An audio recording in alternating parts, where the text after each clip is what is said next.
town of Enugu, three young friends were about to experience events that would change their relationships forever. Adogo, a bright and independent woman, was recovering from a fractured ankle. The accident had left her mostly confined to her home, with only occasional visits from her close friend, Chika.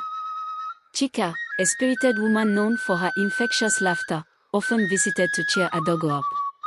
On one such visit, Chika brought along her friend, Emmanuel, a calm and composed young man known for his kind demeanor and sense of responsibility.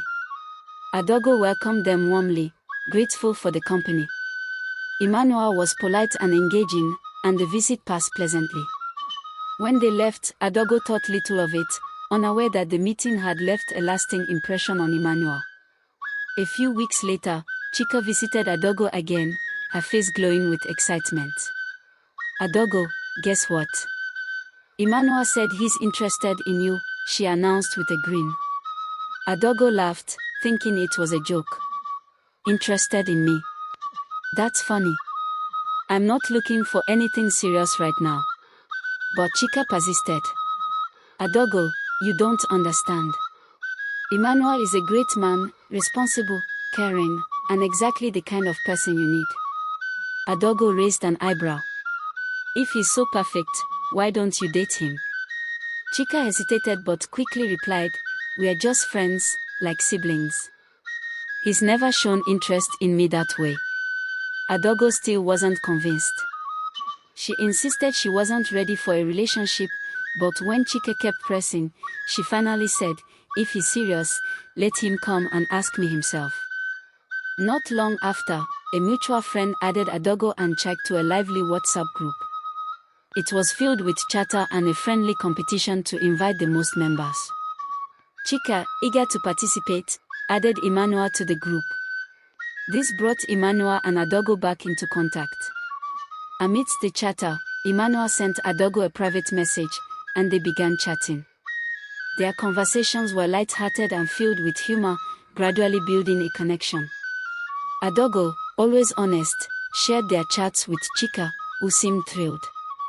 "Adogo, this is wonderful. You should give him a chance," Chika encouraged. "He's perfect for you." After much thought, Adogo agreed to start dating Emmanuel. Their bond grew stronger, but little did she know this decision would strain her friendship with Chika. Unbeknownst to Adogo, Chika had secretly harbored feelings for Emmanuel for months. Though she had always claimed their bond was purely platonic, she had hoped it would evolve into something more. When Emmanuel openly pursued Adogo, it shattered Chika's expectations. At first, Chika pretended to be happy for them. But as time went on, her visits became infrequent, and her cheerful demeanor faded. Adogo noticed the change and decided to confront her. "Chika, what's going on? You've been acting differently since Emmanuel and I started dating," Adogo said, her voice tinged with concern. Chika hesitated before admitting, "I thought I could handle it, but I can't.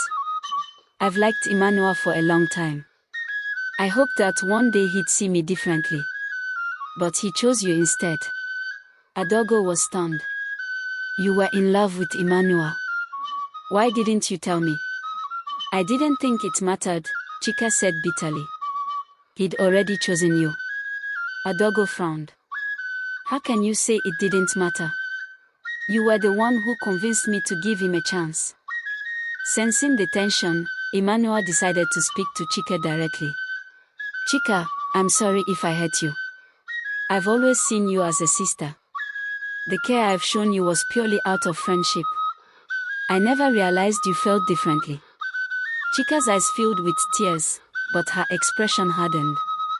"Over my dead body will I let you and Adogo enjoy this relationship after what you've done to me," she said sharply. Emmanuel, taken aback, replied, "Chika, I'm not sure what I've done to hurt you.